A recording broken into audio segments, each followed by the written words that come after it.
Hello everyone, welcome to Milal Youth Worship Service this Sunday.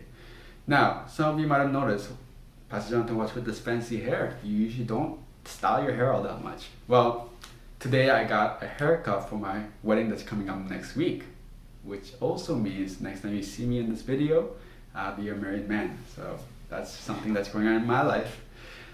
That also means that next 2 weeks I'll be away for the wedding and also for the honeymoon. So that doesn't mean you skip, because we're still gonna have videos posted, but instead of me speaking, it'll be 2 guest speakers. For the first week, it'll be Pastor John from Bridgeway. So those of you who are gonna graduate from high school will be joining him most likely. So feel free to check that out.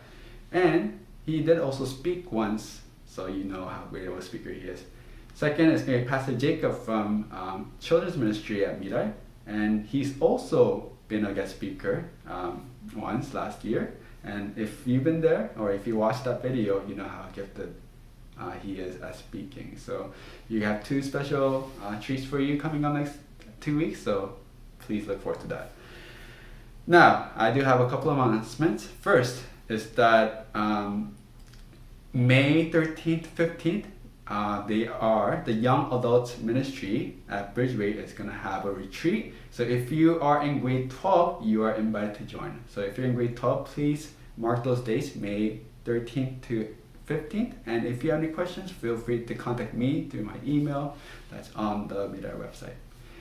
Second, I do want to take some time to encourage you to come to in-person worship. I know a lot of you have been watching my videos for a long time. I'm very grateful for that.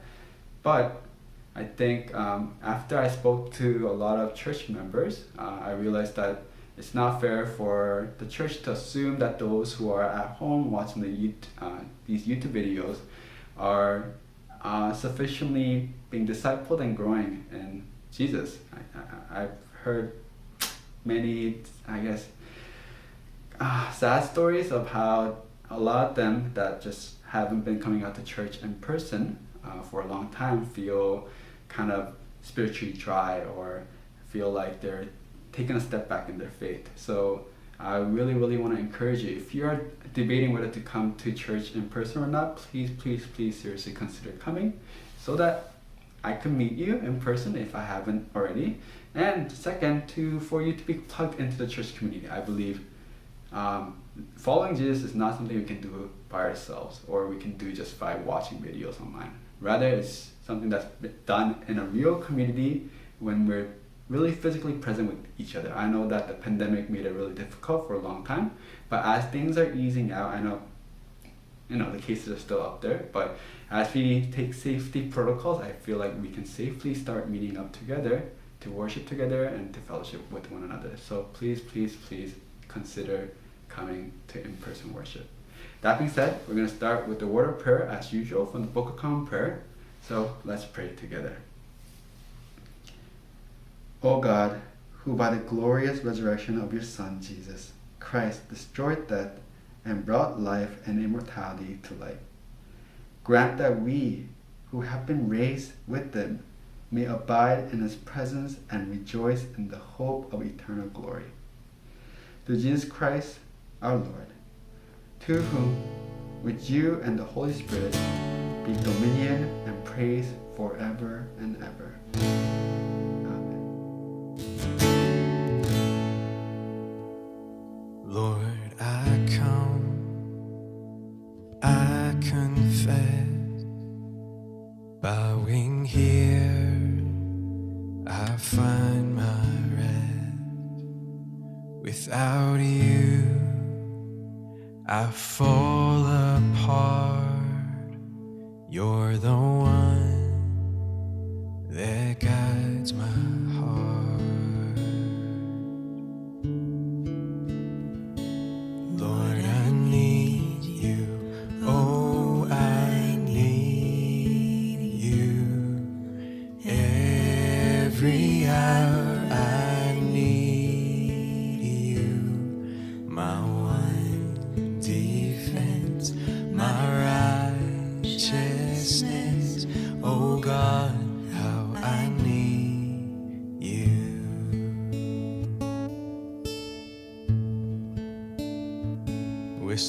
runs deep. Your grace is more. Where grace is found is where you are. And where you are, Lord, I am free. Holiness is Christ in me. Oh, Lord, I need you. Oh, I need you. Every hour I need you.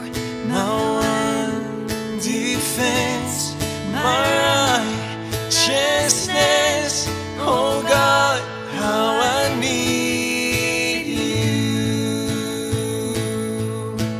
Teach my song to rise to you when temptation comes my way. When I cannot stand, I'll fall on you. Jesus, you're my hope and stay.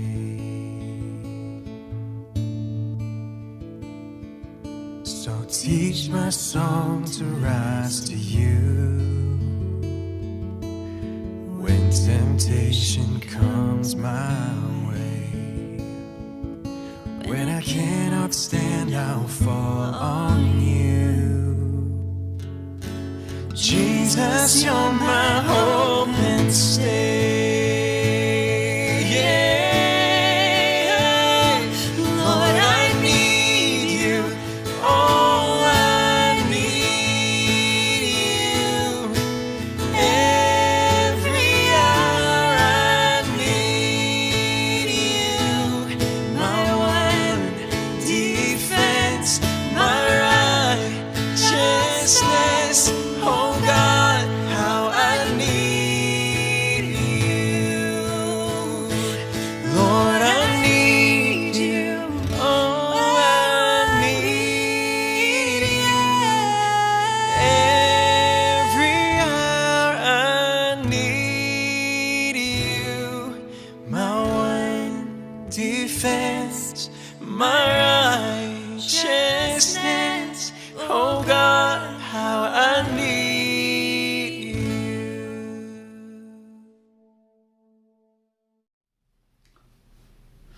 The Bible is full of dichotomies or stark contrast between two things that are represented as being opposed. For example, in the Gospel of John, John explores the clear distinction between the uncreated God and creation, also between good and evil, and light and darkness. Another thematic contrast that the Gospel of John and the Bible as a whole explores is the distinction between life and death. Technically speaking, things are either alive or dead. For example, we human beings here are alive. Objects around us, like this chair, is lifeless. And the poor squirrel you see flattened out on the street as roadkill once in a while was once alive but now is dead as a bloody mess. That being said, not all living creatures are equally alive. Yes, technically living things are alive until they're dead, but I think the quality of life determines how alive they really are, especially for complex creatures like us humans. For example, we wouldn't say that an unconscious patient in a coma lying down in a hospital bed is as alive as Steph Curry, who is stealing three-pointers in the basketball court like stealing candy from a baby. The contrast can get beyond the physical as well. Would we ever say that a drug addict whose addiction makes it hard for him to even get through the day is equally alive as a child being brought up in a loving home?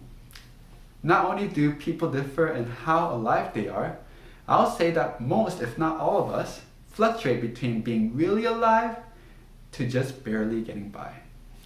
As you may know, last Sunday was Easter, the day when Jesus went from being dead to being fully and more alive than he's ever been before as the risen Lord.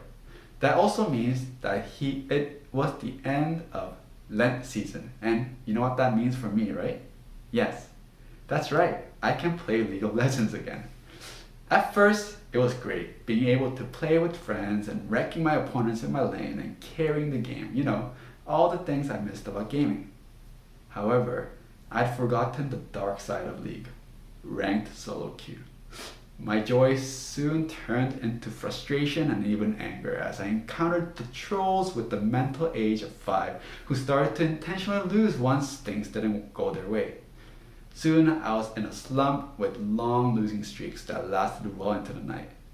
On Wednesday and Thursday nights this week, I slept 3 hours or less from playing too much League, and I had to supply teach the next day. So, you can imagine how hard it was for me to get through the day so sleep deprived. Maybe if I was your age, I could have managed it, but being almost 30, it was so hard to function with so little sleep.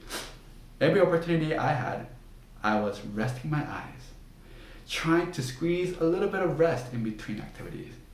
All that to say, I was still alive and breathing those 2 days, but I was far from being fully alive. I think this is also why zombie movies and shows and even games are so popular these days, as they explore what it means to be truly alive. For example, the zombies are biologically alive, but they're not fully alive, since they just exist to eat other people and turn them into zombies, like a virus. The survivors in these stories also gradually lose their humanity as they struggle to survive, often turning on each other mercilessly, to the point where they wonder if it's even worth living in such a terrible world. So, if there are different degrees of being alive, the key question we need to ask is, what does it mean for us to be truly alive? What does it look like? And what is the source of this kind of life? As Christians, we look for answers to these sorts of deep spiritual questions from the Bible. So let's turn there to see what Jesus has to say about it. Our passage for today comes from John chapter 15, verses 1 to 17. Listen as I read through it. I am the true vine, and my Father is the vine grower. He removes every branch in me that bears no fruit.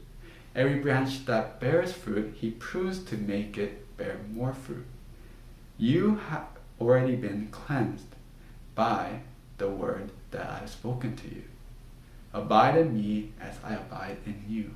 Just as a branch cannot bear fruit by itself unless it abides in the vine, neither can you unless you abide in me. I am the vine, you are the branches. Those who abide in me and I in them bear much fruit, because apart from me you can do nothing. Whoever does not abide in me is thrown away like a branch and withers. Such branches are gathered, thrown into the fire, and burned. If you abide in me, and my words abide in you, ask for whatever you wish, and it will be done for you. My Father is glorified by this, that you bear much fruit and become my disciples. As the Father has loved me, so I have loved you. Abide in my love. If you keep my commandments, you will abide in my love, just as I have kept my Father's commandments and abide in his love. I have said these things to you so that my joy may be in you, and that your joy may be complete. This is my commandment, that you love one another as I have loved you. No one has greater love than this, to lay down one's life for one's friends. You are my friends if you do what I command you. I do not call you servants any longer, because the servant does not know what the master is doing. But I have called you friends, because I have made known to you everything that I have heard from my Father. You did not choose me, but I chose you, and I appointed you to go and bear fruit, fruit that will last, so that the Father will give you whatever you ask him in my name. I am giving you these commands so that you may love one another. If you remember the previous passages from the Gospel of John, you'll remember that this is part of Jesus' last message to his disciples before he will go to the cross to die for their sake, and of course rise on the third day from the grave, and later depart from them as they went to sit down at the right hand of God the Father. Within this context, why did Jesus feel the need to tell his disciples to abide in me as I abide in you? Just as a branch cannot bear fruit by itself unless it abides in the vine, neither can you unless you abide in me. Why did the disciples need to be reminded that their source of true life was Jesus? Of course, there was the immediate trouble that was coming to the disciples in the immediate future. The next day, actually, the crucifixion of their teacher, Jesus. I mentioned this many times already, but this was probably a time of much confusion, doubt, sorrow, and regrets. During this dark time, the disciples definitely needed to rely on their faith in Jesus to get by. More importantly, I think this was Jesus' message to his disciples further into the future, after Jesus rose again from the dead and appeared to his disciples over the course of 40 days before he departed from them again. Jesus knew that in the future, his followers, including the disciples with them, will go through many trials, especially through persecution from both their Jewish neighbors and the Roman Empire. The first readers of the Gospel of John were facing a lot of oppression and social pressure from other Jews, being treated as heretics and blasphemers for believing that Jesus was the Son of God.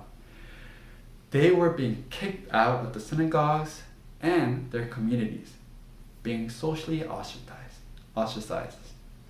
On the other hand, the Romans began to see Christians as a threat and went to the extreme means to stamp out the movement, often by imprisoning them and even putting them to death. There are many recorded stories of Christian martyrs as they were killed in Roman arenas by wild animals, even sometimes being used as torches by burning them in the public. Under such threatening and intense persecution, many Christians wondered if it was all worth it. To persevere in their faith, they needed a source of life from which they can draw from to have strength and courage to persevere. Now, compared to these early Christians and many Christians around the world who still experience persecution, we have it quite easy. That being said, I will still argue that we need a source of life just as much as the first Christians did, even with the absence of severe persecution. I'll say that feeling lifeless and barely getting through life is a pretty common experience for everyone, even Christians. This is not an issue that can be solved easily with development of technology or medicine. Indeed, we live in the most privileged time and location ever, with everything our modern life has to offer that shields us from the troubles that humanity had to suffer through most of its history. We have all the convenience, medicine, food, and entertainment anyone could possibly need or even want. And yet, many people report feeling unfulfilled and lacking vitality in their life.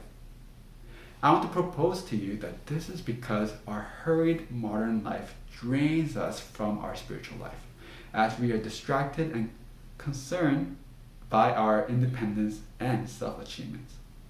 The current obsession about proving our worth through our own achievements, which drive us to our anxious strivings that fill up our schedules, choke out the spiritual life. Our world is so full of distractions now that we lose sight of what is truly important, and we end up looking to draw life from things that can only come out empty. To both those who feel like life is being squeezed out of them due to great suffering and troubles, like the first Christians, or those who feel like life is slowly being drained out of them, like many of us in this modern world, Jesus reveals to us our true source of life as the solution to this universal plight. He does this in the final 7th I am statement of the Gospel of John, which revealed to us who Jesus is to us. So far, Jesus has revealed that I am the bread of life. I am the light of the world. I am the gate for the sheep. I am the good shepherd. I am the resurrection and the life. And I am the way and the truth and the life. Now here, Jesus reveals to us that I am the true vine. Using the imagery of a vine, the plant which grows grapes, Jesus gives us a picture for us to understand our proper relationship with Him. He is the vine, and we are the branches. Just like a tree, in a vine, water and nutrients are drawn up from the ground by the roots, which travel through the stem out into the branches. When a branch is cut off from the vine, it can no longer access its only source of life and can only wither and dry out. That is how we are in relation to Jesus. Jesus is the only source of true life, spiritual and eternal. Early in the gospel, Jesus makes it clear that His mission on earth was to bring this life to everyone. He declares this in John chapter 10, verse 10, when He says, I came that they may have life and have it abundantly. It is only by attaching ourselves to Jesus we enable His true life to flow in and through us. The mistake we in the modern world often make is that we think this abundant life that Jesus offers is something we can achieve on our own.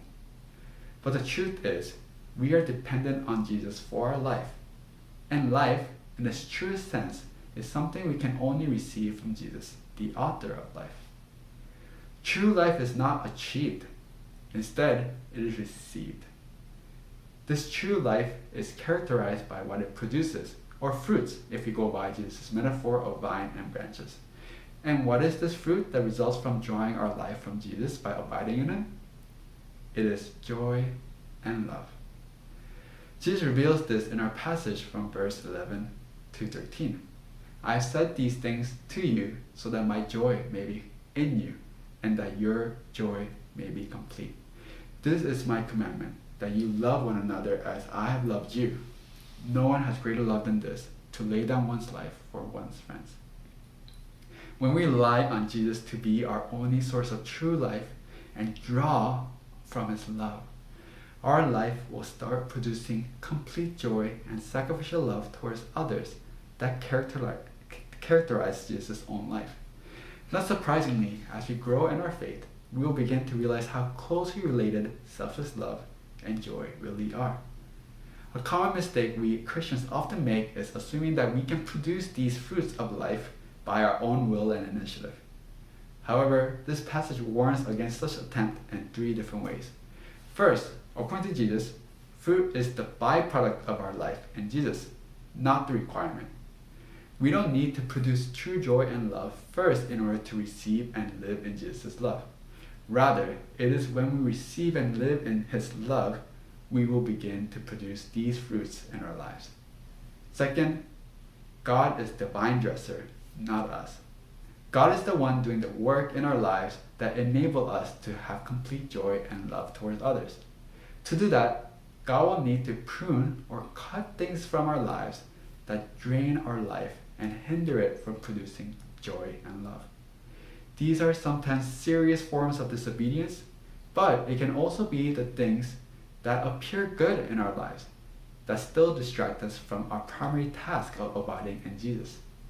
Speaking from experience, I can tell you that once we commit to following Jesus as our only true source of life, God will begin working in our lives in order that our lives can cultivate more and more joy and love. Finally, He confirms this truth by reminding us that it is Jesus who chose us first and not the other way around. We can have a loving relationship with Jesus because He first took the initiative to come to us, being born as a baby in a manger, dedicating His life to serving and teaching people, dying on the cross to save us, and rising from the dead so that not even death could separate us from His love.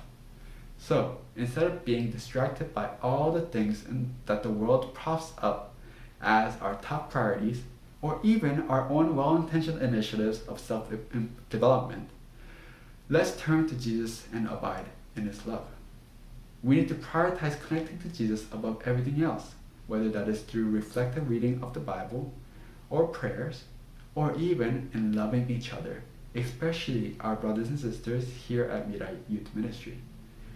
When we do this, I believe that we will slowly move out of our lifeless states and into the abundant life that Jesus offers, gradually growing in our joy and love for others. Worthy every song we could ever sing, worthy of all the praise we could ever bring, worthy of every breath we could ever breathe. We live for you.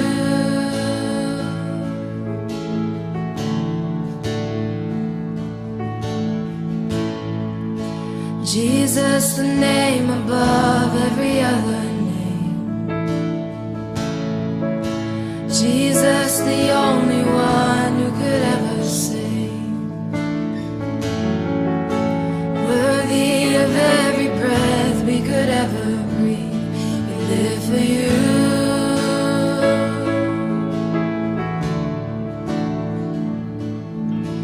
And holy, there is no one like you, there is none beside you. Open up my eyes in wonder, show me who you are and fill me with your heart and lead me in your love to those around me.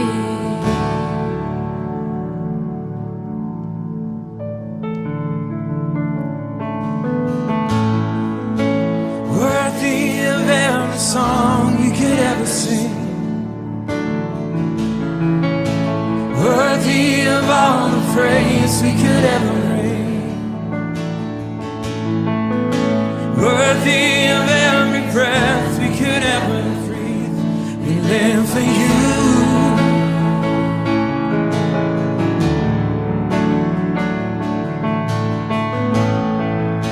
Jesus, the name above every other name.